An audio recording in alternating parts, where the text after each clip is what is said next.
معنی اخذ کرنے کا کام اپنے دل کو نہیں دینا، دماغ کو نہیں دینا. یہ ڈیٹا پروسیسنگ سینٹرز ہیں. آسانی سے بتا دیتا ہوں، جو آپ کے 5 حواس خمسہ ہیں وہ ڈیٹا گیدرنگ کے لیے ہیں، ڈیٹا گیدرنگ کرتے ہیں. جو آپ کا ذہن اور آپ کا دل ہے وہ ڈیٹا پروسیسنگ کرتے ہیں.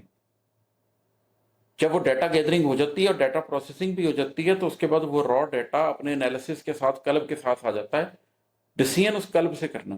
اور اگر آپ کا قلب زندہ نہیں ہے تو پھر آپ کے دل نے جذبوں کی بنیاد پہ یا آپ کی سوچ نے ریشنل انالیسس کے بنیاد پہ فیصلہ کرنا ہے.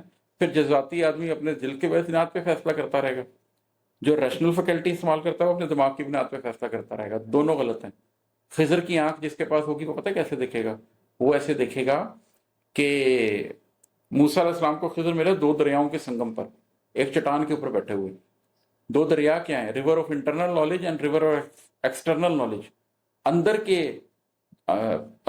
علوم باطن اور علوم ظاہر کے سنگم پہ بیٹھے ہوئے تھے. اور وہاں پر دریا کے کنارے ریت پہ نہیں بیٹھے ہوئے تھے جو شفٹنگ سینڈ ہوتی ہے، آج ادھر تو آج ادھر، ساحل کے ساتھ آگے پیچھے ہوتی رہی. وہاں پر ایک راک پہ بیٹھے ہوئے تھے. 2 دریاؤں کے سنگم پر ایک راک پہ بیٹھے ہوئے.